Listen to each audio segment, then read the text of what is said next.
Jerusalem, city of second chances.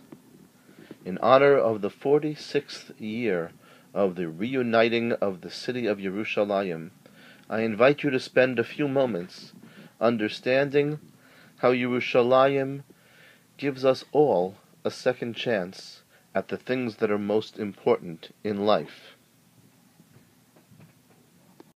The text that we are using is the 24th and final chapter of the book of Shmuel Bet.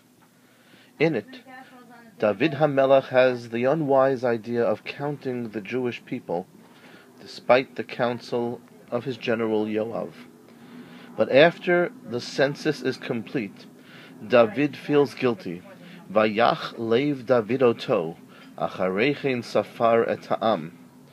And he confessed to God, Chatati me'od asher asiti. And he asked for God to atone for his sin. Now this is a stark contrast to the behavior of the king who preceded him.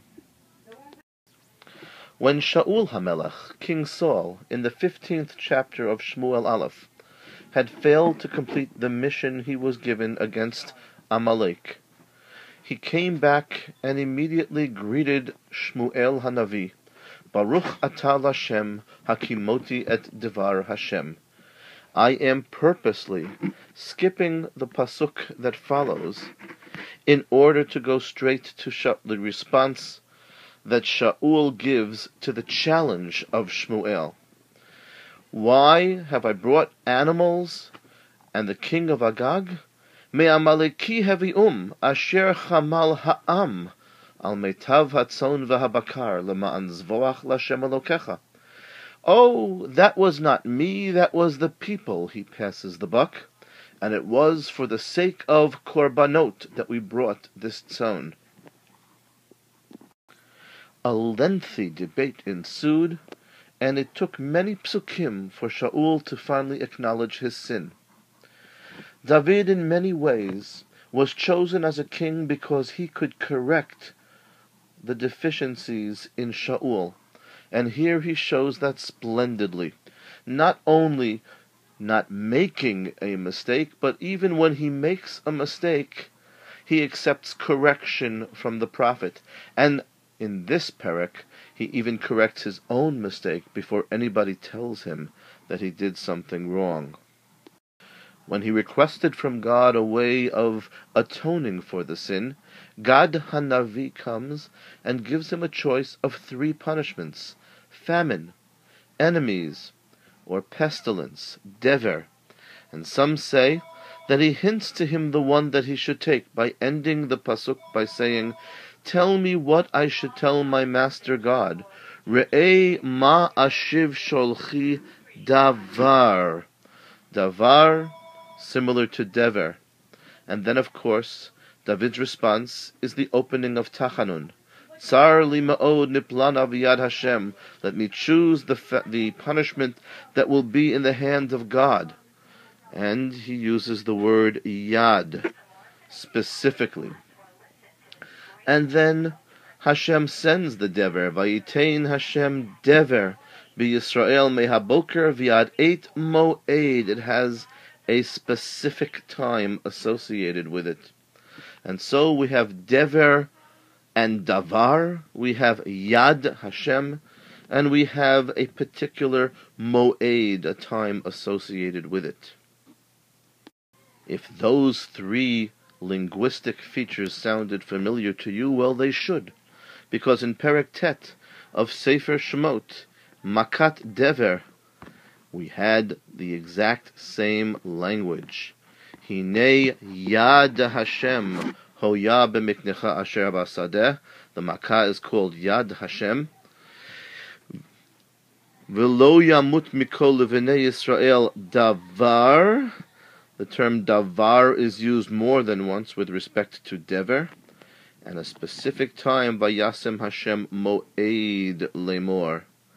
And so here David was so in danger of the same pestilence that had been visited upon Mitzrayim becoming the punishment for the Jewish people, for humans, which was a threat leveled at Paro, in Sefer Shemot and ultimately fulfilled in Makat Bechorot. This was the sort of danger that David was in, and he had to get out of if he was to pass the tests that Shaul had failed. And now is when Yerushalayim begins to play a role. The angel is sending forth his yad, the pestilence, the destructive force, to destroy Yerushalayim. And it is at that point that God has pity and gives the Jews a second chance. Vayinachem Hashem el hara'ah. Same language almost precisely as when God gives the Jews another chance after the Chet HaEgel, when Moshe davens for them. And Hashem said, Heref Yadecha, which was actually the same language almost that Hashem said to Moshe, inviting him to pray for the Jewish people at that time. Heref mimeni ve'ashmideim. If you leave me alone, I will destroy them. But if you pray, I will not. And it was specifically when the angel was at the threshing floor of Aravna HaYevusi, which was to be the place of the Beit HaMikdash. And now David has his finest hour, when he shows that he has transcended the faults of Shaul, and he has corrected the mistakes, the Jewish people having been given a second chance at monarchy. Because when he sees the Malach striking the people, he says, Hinei anochi chatati, v'anochi he'aveti. It was I who did it. It wasn't the people. Why are you blaming them? Ve'ele hatzon me'asu.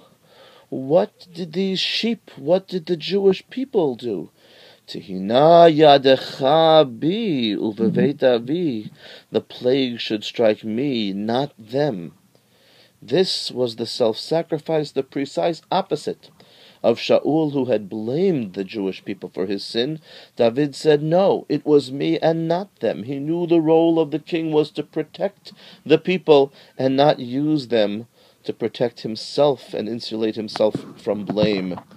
And this was the pasuk we skipped before, where Shmuel said to Shaul, if you have done your mission, umeh kol hatzon hazeh asher be'oznai, then what are the sheep that I hear? And this story in Shmuel Bet is clearly alluding back to that phrase, because it has both tzon and meh, the onomatopoeia, the sound of the bleating of the sheep. Only here, it is the human sheep of the Jewish people that David is seeking to protect. It's at that point that David is given the final test. David wants to make that place the place of the Beit HaMikdash. He has seen this is the spot where the Jews receive their reprieve, their second chance, their atonement, and he wants to buy the place. And Aravna says to him, no, it's yours. I give it to you, and I'll supply the animals, and I'll supply the fuel, I'll supply everything for free. But David has learned another lesson from the mistakes of Shaul. He has learned that korbanot that are not earned are worth nothing. Shaul only wanted to do korbanot, but didn't realize that they had to express a relationship of value that had already been established. You couldn't do the korban to establish it.